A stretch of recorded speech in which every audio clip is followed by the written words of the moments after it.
We're the country that says yes, free speech, yes, women's rights, yes, freedom of religion, yes, a democratic republic, and the countries that say none of that. All right, surf's up, we're dropping some bombs. I'm fine with that. If the values that I'm talking about right now aren't worth fighting for, then nothing is. It doesn't mean that I hate people. It just means I think they're wrong. And that's one thing the left constantly tells us. Well, you have to think someone's right to appreciate it. No! What's that? I'm not a big fan of Saudi Arabia. That's a pretty generalized question. Saudi Arabia! Your move, Canadian. And I want to go to this. You're good. You're done. Thank you. Freedom of speech. We'll kind of understand it a little better. We can talk about it after the show. Doesn't mean you get to keep asking questions. Other people have lined up. I appreciate the questions. We do have to get going. One thing I wanted to go back to was where we talked about earlier this idea of fear, of whether you should speak out in your class with your professors. Now, here's something that's pretty remarkable. That person said they were afraid. I understand it. And we just had someone say, yeah, but those are Western values, freedom of speech. What you doing? How can you say that they're right? One person's afraid of saying Western values are right, I support freedom of speech, and one person's not afraid to say, how do you know that those values are right? Both live in this country. Why do we make trans jokes? Why do we make jokes about Islam?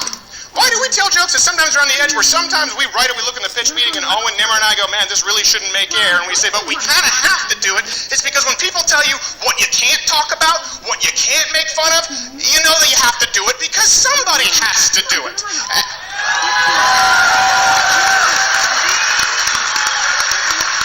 And here's something else I want to talk with you about. You know, Jordan Peterson talks about telling the truth a lot, or at least not lying. And I've talked about this a lot too, telling the truth, particularly not lying to yourself. Why? Because the lies you tell yourself will eat away at your soul for the rest of your life. You cannot look yourself in the mirror, lie to yourself, and have respect for yourself as a human being, and you can't even hope to change hearts or minds. But there's something else that's really important with truth, and to the man, I think it was Evan who asked with his cape. And it's happened recently. I was actually visiting Northern Michigan on a long weekend, and there's a lady, a friend of our family, her husband died. And we said, listen, how are you doing? And you know what she said? You know what? It's been really hard. It's been really hard. The furnace went out, and I just kind of feel like I can't handle one more thing. And we said, listen, you know what? I know you feel that way. I can't imagine what you're going through. I can only try to imagine, but you probably can. You probably can't handle one more thing. And she said, wow, thanks. That's what I needed to hear. It sounds silly. There was someone else who had just recently gotten married. We love this person. She's a server, and she's always very nice, very friendly. We said, hey, how's it going? We think you just got married. And she said, you know what? Honestly, it's kind of been tough. It's been a tough first year. You know what I said? My wife and I said, the first year of marriage is always the toughest. And I've written about that. I've written about abstinence until marriage. I know, people are like, well, you just did the Trinity named Sue joke. Yeah, I was abstinent until I was married, so still kind of a traditionalist Christian here. And we're always taught this idea that there's this honeymoon phase where marriage is easy the first year. No, again, if you understand that you're flawed, two very flawed, imperfect people joining in unity, the first year is hard. And I said this to this woman, and so to my wife, I said, yeah, listen, it gets easier. See a counselor. It helps. You're two people who live very different lives, and now you're joining them. Of course, you have a certain way you do the dishes, let alone how you make your bed, let alone how you view the world. People are going to see it differently. Marriage is hard the first year. And she said, you know what? You're the first people who said that. Now, we didn't say, let us teach you about marriage. I didn't do the Steven Seagal thing. I've been married 4 times, and all my wives say, you're amazing. You know, it's not like Steven Seagal, didn't you poop your pants once? That's a lie. We just said, marriage is really hard. We fought like cats and dogs the first year, and it helped her.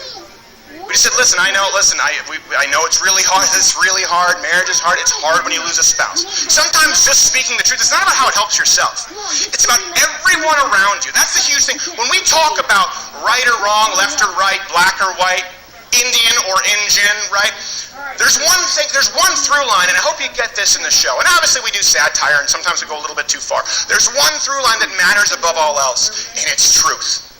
It is truth, and it's not only because truth, we've heard about the truth will set you free. So often people hear this when we talk about truth. And they talk about speaking truth to power, and they're talking about themselves. They're talking about, well, I need to be truthful because that's better for me in the long run because no one's that good of a liar, right? We hear that all the time. You better tell the truth because no one's that good of a liar. But how often do we hear people talk about how you telling the truth, and not your truth, but living the truth and telling the truth helps everybody around you? And if you want to know why that is, you doubt that for a second, and you talk about how you're afraid to speak out in class, you talk about how you're maybe afraid to speak out in the entertainment industry, well, guess what? There are a lot of other people out there like you who aren't necessarily telling the truth because they're afraid. And wouldn't it be great if every time you walked into a room, whether it's a classroom, whether it's a business meeting, you were actually aware of the fact that that sampling represented the general populace, and it was like the roar that you hear here. Because the truth doesn't just set you free, it helps every single person around you. And right now, today in 2018, it is not something that I recommend. It is absolutely your civic